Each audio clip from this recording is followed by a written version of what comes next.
Hi ladies, it's Monique with Boundaries for Women, and for this one, Boundaries for Christian Women, here to remind you that you're worthy of love and respect. In this recording, I just wanted to follow up a little bit to the last recording I did, and where I was talking about gaslighting, because right after that story, Jesus never seemed to get a break from these kinds of people who were always stalking around, observing him, trying to make sure that he's what he's doing, because Jesus was a threat to the religious people because they were steeped in their religious things that they were doing and how they did things. And he, as we all know, he completely shook it all up and exposed religiosity, exposed hypocrisy. His very presence exposed that. His very presence convicted them because he was completely 100% true, real, authentic, full of beauty and truth, and they were so busy trying to do everything to look good to others and to their peers that what God thought was kind of secondary to that, because it was all about keeping up appearances and saving face. But in this recording, I want to talk about the thing of victim blaming, and how here we go right into another story where this is exactly what's going on and how Jesus deals with that. So this is the story where Jesus heals this blind man, and everybody knew this man. He was in the community. He's blind. People know that he's been blind since birth. There's no question he was blind, and then he's not blind. And the only thing that could have happened, is that Jesus encountered him and healed him. But of course, the Pharisees, who are they're threatened by his ability to heal people and his utter purity. They're threatened by everything about Jesus. Now, in this incident, they're threatened by the fact that he heals this man. And because they, are always looking for something to try to trip Jesus up, in this instance, they're going to try to trip him up over the fact that he did it on the Sabbath, that he healed somebody on the Sabbath, and that he was, quote, breaking the rules, right? I just love this story because they're trying to make the guy, it was something about him or his family. That's why he was blind. They were always trying to cast blame. They were always trying to find a way to make people feel guilty or ashamed, basically so that they would have to, come to the religious people to help them sort that out. And the fact that Jesus circumvented all that, and Jesus was like, no, God can just come to anybody at any time and heal them. He doesn't need you guys to do that, really bothered them. And so I'm here in John 9. I'm reading from the Message version.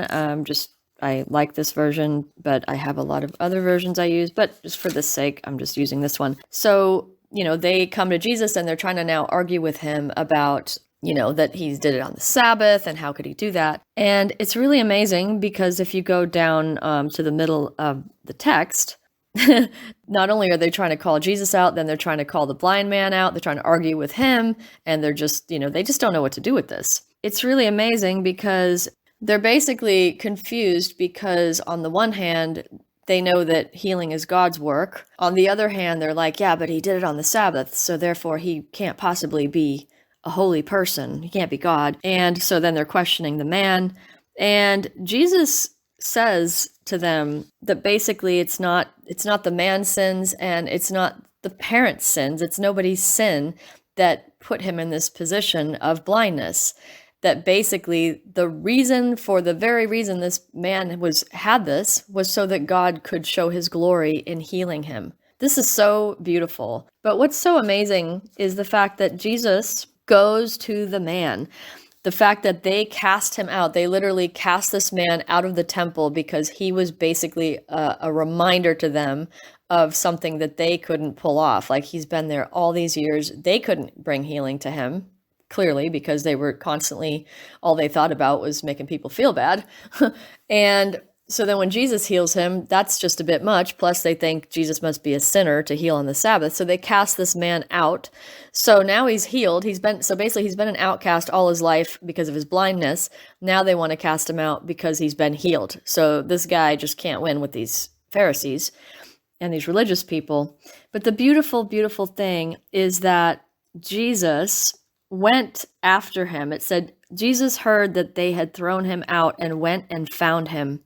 Oh, that's just so beautiful. And I think these are passages that we sometimes just skip over.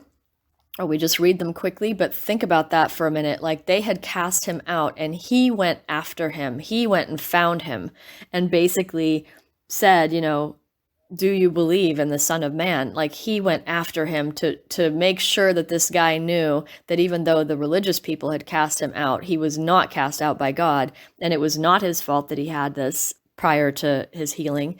And it's just so beautiful. And so just, remind yourself, this is just a reminder. I just want to share this with you, that Jesus, he comes after, like if you're feeling cast out or you're feeling persecuted by religious people, whatever, it doesn't have to be always religious people, but because this is the text, I just wanted to use that as a reference point. God is always going to come and seek you. He's always going to come after you.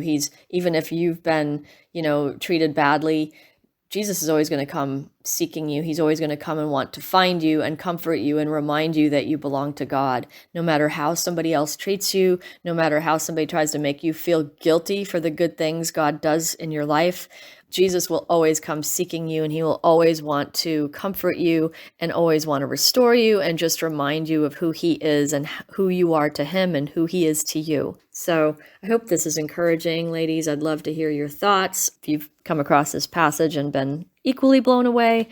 But yeah, so just remember, Jesus loves you. He is always seeking you, and he wants to make you remember that you are worthy of love and respect because he made you that way. Okay, lots of love, ladies. Have a beautiful day. Bye.